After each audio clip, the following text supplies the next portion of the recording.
Russia's president is in India for the 23rd annual summit between the two sides, and this is the first trip of the leader to India since the Ukraine war started in 2022.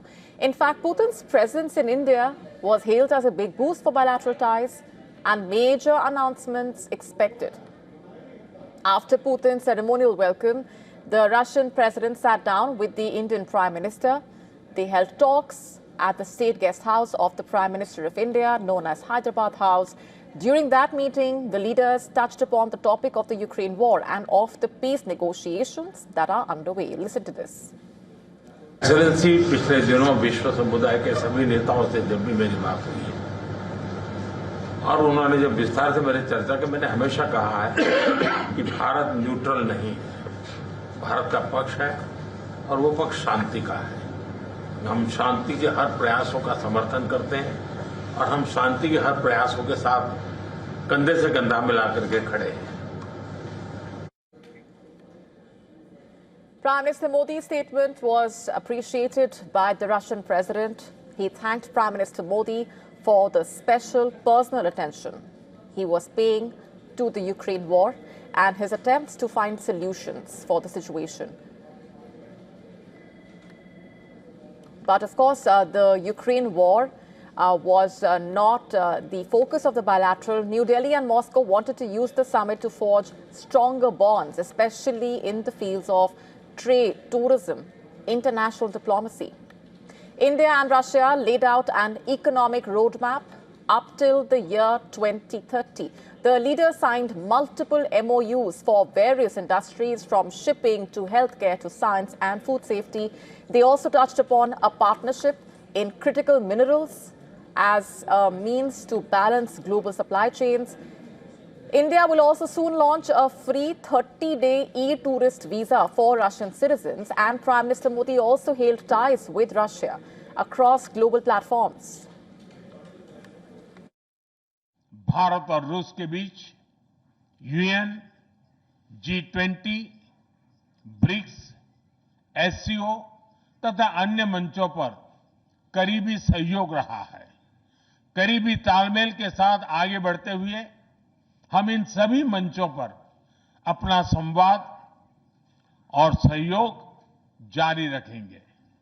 Excellency, मुझे पूरा विश्वास है कि आने वाले समय में हमारी मित्रता हमें ग्लोबल चैलेंजेस का सामना करने की शक्ति देगी और यही भरोसा हमारे साझा भविष्य को और समृद्ध करेगा। Meanwhile, President Putin also hailed trade ties with India and highlighted the 12% surge in trade turnover, bringing it to about 64 billion US dollars at present. He added that he thought India and Russia are up to the task of getting the overall bilateral trade figure to $100 billion. President Putin also spoke about India and Russia's historical energy ties and promised that they would continue uninterrupted. We are also seeing successful partnership in energy. Russia is a reliable supplier of oil, gas, coal, and everything that is required for the development of India's energy. We are ready to continue uninterrupted shipments of fuel for the fast-growing Indian economy. And that last statement coming even as India is facing punitive tariffs from the United States over its imports of Russian crude oil. After the meeting at Hyderabad House, the two leaders attended the India-Russia Business Forum. This was at the Bharat Mandapam in New Delhi. Once again, both leaders stressed on the goal to achieve $100 billion in annual bilateral trade. And Prime Minister Modi even went a step further, insisting that the ambitious goal could be achieved even before the 2030 target date. Let's go straight across now to Dharamjot Kaur, who's been tracking those developments. What more can you add to that at this point, given what we've also witnessed in terms of strengthening of the ties between the two sides and what the two leaders have also been talking about in terms of the multifaceted partnership that they share?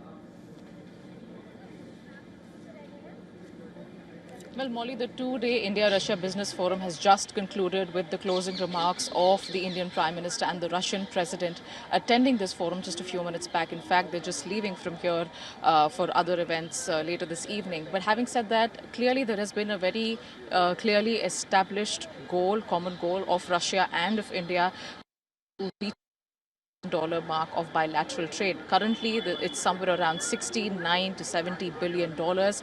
That's a 30 billion dollar jump we're talking about in the next 5 years.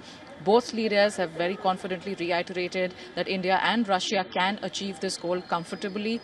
And this forum particularly has also focused on maintaining a trade balance with respect to India's exports to Russia. We do see that the past figures state how the Indian export has been close to $5 billion, whereas Russian export to India has been close to $64 billion.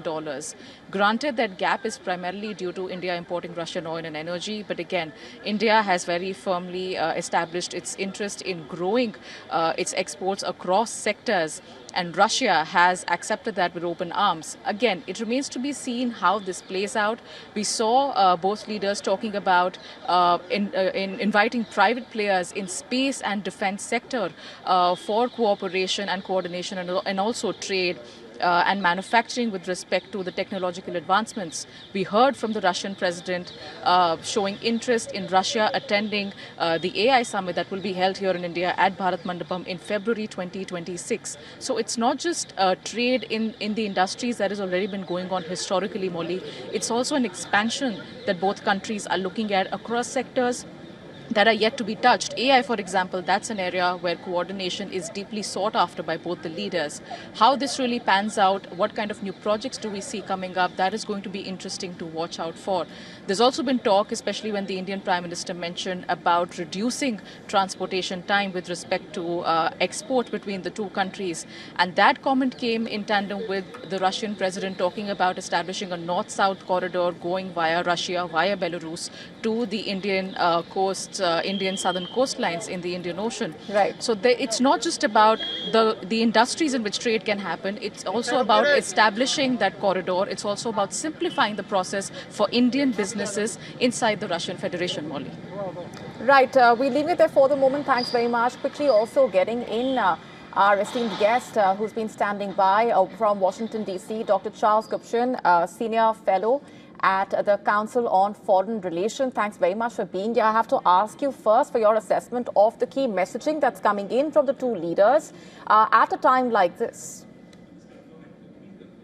You know, I think it's a pretty big deal for both Mr. Putin and Mr. Modi. For Mr. Putin, this is a demonstration that he is not isolated on the global stage. He's certainly isolated from the West, from the United States, from Europe, but a visit to India with the bells and the whistles and the red carpet and Prime Minister Modi meeting him at the airport, that is in some ways bringing Putin back in from the cold. And then I think for Prime Minister Modi, this is in some ways a clear sign that he is not willing to be part of an American effort to use India as a balance against Russia and a balance against China. That effort started during the Biden administration. It continued into the Trump administration. I think this is a clear sign that India is continuing to practice what it calls multi-alignment rather than standing with the United States and Europe and trying to pressure Putin to end the war in Ukraine. Right. I have to ask you, because even before this visit started, the number one question that was being asked in several quarters was how is it going to be perceived in the United States? Now, we do have a certain sense of the kind of messaging that's coming in from the two sides. How do you think it's going to go down from here onwards? How is this going to be perceived in Washington? Also, what happens to those tariff tensions from here onwards, according to you? This is not a visit that's going to be well received in Washington. The relationship between President Trump and Prime Minister Modi has taken a turn for the worst. It goes back to the conflict that emerged between India and Pakistan and President Trump taking credit for ending that conflict. And then you had the Trump decision to increase tariffs on India and then to, on top of those tariffs, hit the country with 25% additional tariffs for purchasing Russian energy. And so in some ways, I think this is a sign that the relationship between the two leaders is going to stay troubled for the foreseeable future. And even though there seems to have been a temporary decrease in Indian purchases of Russian oil, that doesn't seem to be indicative that India is responding to the pressure from the United States. So I think we're looking at a relationship between Washington and Delhi that's going to be bumpy now for the foreseeable future. All right, we're leaving it there for the moment. Appreciate very much your being here and sharing those perspectives. To stay up to speed with the latest news, download the WION app and subscribe to our YouTube channel.